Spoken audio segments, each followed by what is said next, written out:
का उसके 3 औजार होते हैं जिसकी वो पूजा करवाता है। एक उसकी कन्नी होती है और एक और होता है सूता, वो नीचे उसमें सूत के नीचे वो ऐसा एक नीचे होता है लोहे का, उसकी वो पूजा करता है। और एक उसकी फंटी और होती है इतनी बड़ी। ये सब संस्कृत में शब्द लिखे हैं, मैं आपको हिंदी में बता रहा हूं जिसको आप समझ लेंगे। हमारा शास्त्र तो बड़ा मजबूत है, सब चीजों का वर्णन है, तो उसका पूजन होगा, उसको फिर आप कुछ दक्षिणा देंगे। और एक और अद्भुत मैं आपको बात बताऊं, भले ही आपके यहाँ 10,000 सीमेंट के बोरे लगे, लेकिन जो वो ईंटें हैं वो गारे में ही लगेंगी नीचे। गारा कहते हैं मिट्टी, जो मिट्टी में सनाई हुई है, मिट्टी घोलेंगे, जो वो ईंटें हैं वो गारे में ही लगेंगी। 5 हैं, 9 हैं, 11 है, उसको विषम संख्या में उसको लगाइए। इतना करने के तत्पश्चात फिर उसके ऊपर आप मिट्टी उसके ऊपर भर देंगे। अब इसकी जो आगे की जो प्रक्रिया है उसका वर्णन भगवान देव देवेशा शूल भृद वृष वाहन, भगवान महादेव का ही बार बार उसमें वंदन करना है, प्रणाम करना है, क्योंकि वास्तु के पिता हैं यह है, भगवान वास्तु देवता के ये पिता हैं भगवान महादेव, इनकी पूजा है। अब जो आप अब नीम पूरी खोद रहे हैं, चलो ये तो भूमि पूजन की बात हो गई, अब आपको नीम खोदना है। भैया कैमरा ला फिर एक बार, नीम तो खोद के बताऊं, नीम कौन सी दिशा से कौन सी दिशा को आपको नीम खोदना है, उसका इसमें वर्णन है, वो देख लीजिएगा। इसमें लिखा है ईशान कोण से, जितना आप पूर्व की तरफ बढ़ेंगे ईशान कोण से उतना ही आप उत्तर की तरफ बढ़ेंगे। नीम, ये सबको जानकारी नहीं होती है। ला भाई कैमरा दे, ये ईशान कोण है, ये है ईशान कोण। अब नीम खोदी हमने ये ईशान कोण से, नीम कैसे खोदेंगे इसको, इसको आपने गुनिया देखी हो, एक औजार होता है गुनिया, गुनिया में यूं ऐसे फंटी होती है और यूं ऐसे फंटी होती है, बिल्कुल ये नीम दोनों तरफ खोदेगी बराबर। एक खोदने वाला इधर लगेगा ईशान कोण से उत्तर की तरफ, और एक लगेगा पूरब की तरफ। जितनी भी नीम आप खोद रहे हैं तो वो बराबर बढ़ेंगी, उत्तर की तरफ भी और उधर पूर्व की तरफ। जैसे ये है ईशान कोण और ये है पूरब, ये नीम गई ऐसे और इधर गई ऐसे, यू यू यू, ये गई ये नीम खुद रही है, समझ लीजिए ऐसे खोदेगी। इस नीम को आप अग्नि कोण से नहीं खोदेंगे, इसको आप ईशान कोण से ही इसको आरंभ करेंगे। ये नीम खोदने का इसमें इसके ये विधान का वर्णन किया है, दिखाई दे रहा है, एक बार देखना, यूं और ये नीम खोदेगी। ये नए जो भवन बनते हैं उसकी इस प्रक्रिया का वर्णन किया है, वह आपके बीच में मैं रख रहा हूं। अब आगे की बात सुन लीजिएगा। महीने के बारे में तो आपको बता ही दिया है। एक बड़ी और इसमें सुंदर बात कही थी, पता नहीं मैं आपको बता पाया हूं कि नहीं। प्लॉट की जानकारी होती है, उसमें जब आप पानी छोड़ दें, समरसेबल का पाइप रख दीजिएगा। आपने भूमि का पूजन करने से, वो पूर्व की बात थी, समरसेबल का वो पाइप आप छोड़ दें, फिर पानी को बहता हुआ देखें। यदि पानी समरसेबल के पाइप से पूर्व की तरफ जा रहा है बहता हुआ, समझ लीजिए कि ऐसे मकान में लक्ष्मी की प्राप्ति। अग्नि कोण की तरफ जा रहा है तो ज्यादा शुभ नहीं है, दक्षिण की तरफ जा रहा है तो भी शुभ नहीं है, नैऋत्य दक्षिण और पश्चिम के कोने में जा रहा है तो भी ज्यादा शुभ नहीं है, पानी पश्चिम की तरफ बह रहा है तो भी ज्यादा शुभ नहीं है, वायव्य यानी उत्तर और पश्चिम के बीच के कोने में जो पानी बह रहा है वो भी ज्यादा शुभ नहीं है, और पानी का पाइप आपने छोड़ा यदि वो उत्तर की तरफ बह रहा है तो वहां वंश वृद्धि बढ़ेगी, रुकेगी नहीं कभी, वो इतना शुभ है। ये इस प्रकार से भी जमीन का परीक्षण होता है। उसमें वंश वृद्धि होगी। यदि जल का बहाव ईशान कोण की तरह, जिधर आप पूजन कर रहे थे भूमि पूजन, तो उधर यदि पानी बह के जाता है तो रतन प्राप्ति।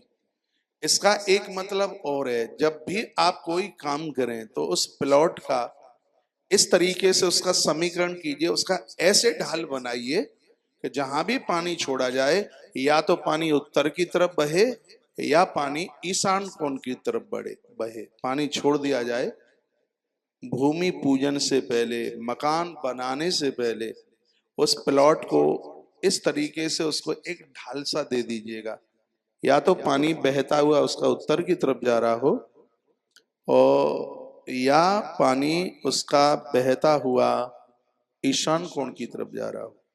यदि ऐसी व्यवस्था बनती है, छत का भी जो पानी है वो दक्षिण से उत्तर की तरफ बहे, उसका ढाल ऐसा हो पानी ईशान कोण की तरफ गिरे या साउथ से नॉर्थ की तरफ, उत्तर की तरफ गिरे, ऐसे भवन अपने आप में बहुत ही ज्यादा कल्याणकारी होते हैं। एक कल्याणकारी होते हैं, एक बहुत ही कल्याणकारी होते हैं। तो ऐसे भवन है, ऐसे मकान हैं, वो बहुत ही ज्यादा लाभदायक होते हैं। अब एक मुहूर्त जो आप शायद पहली बार सुनेंगे, वो लिख लीजिए। जो आपने मुहूर्त निकलवाया है, तो उसमें जो तिथि तो मैंने आपको बताई दी है, ये कौन सी तिथि से कब तक का मुहूर्त बढ़िया होता है, तो ये लिख लें, कृष्ण पक्ष और शुक्ल पक्ष, दो पक्ष हैं। तो इस भवन निर्माण के लिए कृष्ण पक्ष की षष्टमी के बाद में, गृह निर्माण में कृष्ण पक्ष में षष्ठी तिथि से लेकर शुक्ल पक्ष की षष्टमी पर्यंत तक ये तिथियां त्याग दें। त्यागने के लिए बोल रहा हूं, एक बार फिर समझ लीजिए, कृष्ण पक्ष की षष्टमी से लेकर और शुक्ल पक्ष की षष्टमी तक कोई भी गृह निर्माण का भूमि पूजन ना हो। तो इसको सीधी भाषा में आप समझ लें, शुक्ल पक्ष की सप्तमी से लेकर कृष्ण पक्ष की पंचमी तक योग होता है भूमि पूजन का। सीधे अक्षरों में लिख लें, सीधे शब्दों में लिख लें। और यह आप पहली बार सुनेंगे, जब आपको भूमि पूजन करना है तो इस भूमि पूजन के लिए जो सही समय है, शुक्ल पक्ष की सप्तमी से लेकर और कृष्ण पक्ष की पंचमी तक जो मुहूर्त निकलता है, इस बात का जरूर ध्यान रखें। कृष्ण पक्ष की षष्टमी से लेके शुक्ल पक्ष की षष्टमी तक भूमि पूजन का कार्य है, वो वर्जित ग्रंथ में बताया गया है। तो शुक्ल पक्ष की सप्तमी से आरंभ करें और कृष्ण पक्ष की पंचमी तक इसका मुहूर्त निकला हुआ, उसमें कोई भी दिन जो निकलता है ये ध्यान रखिएगा। अमावस्या, चौथ और नौमी और चौदस, 4 तिथियों का ध्यान रखिएगा भूमि पूजन में। ये रिक्ता तिथि है, चतुर्थी है, नौमी और चौदस है। ये तो रिक्ता तिथि की वजह से नहीं ली जाती, और इसमें अमावस्या को भी भूमि पूजन में नहीं लिया जाता। तो 4 तो ये तिथियां हो गई हैं। और एक दिन जिसको मंगलवार को, कल मैंने निवेदन किया है, भूमि सोती है, धरती माता सोती है, इसलिए उस दिन भी आप किसी भी प्रकार का कोई आप भूमि पूजन नहीं कर सकते। कृष्ण पक्षे तिथिम षष्टिम गंडान्ते रवि संक्रमे रवि भौम दिने। देखो, रविवार आपने तो देख लिया कि आज तो छुट्टी का दिन है, सो रविवार को ही भूमि पूजन कर दो। तो इसमें लिखा है कि सोमवार, बुधवार, गुरुवार और शुक्रवार ज्यादा प्रभावशाली है। हाँ, रविवार को यदि कोई पुख्य नक्षत्र पड़ जाता है तो उसकी तो विशेषता है ना, रवि पुख्य है, तो उसमें ही रविवार को आप कर सकते हैं। नहीं तो रवि भौम दिने, नहीं तो भौम मीन्स मंगलवार, और रविवार को भी इस कार्य को वर्जित बताया गया है।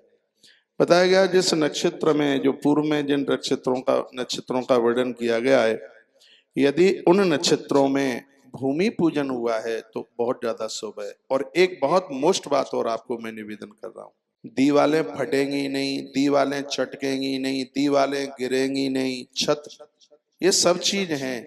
उसके लिए चांदी की 4 चीजें बनवाइए और पानी की टंकी में डाल दीजिए उन्हें। जहां भी आप भूमि का काम कराने को, निर्माण का काम कराने को आप जा रहे हैं तो कोई जल की तो स्रोत की व्यवस्था करोगे ही। ड्राम रखोगे, टंकी रखोगे, टैंकर रखोगे, कुछ तो रखोगे है। जहां आप पानी इकट्ठा करोगे, जहां से आप जल उस बिल्डिंग निर्माण के काम में आप लेंगे, तो मकान क्रैक ना हो, दीवारें गिरे नहीं, और उसमें ऐसा कोई खतरा ना बने, उसके लिए वास्तु के हिसाब से इस ग्रंथ में 4 चीजों का वर्णन किया है। वो उसका आप निर्माण कर लें, छोटे छोटे बनवा लें, चांदी के बनवा लें, तांबे के भी बनवा सकते हो, और उसको पानी की टंकी में डाल दें। इससे पानी का दोष समाप्त हो जाएगा।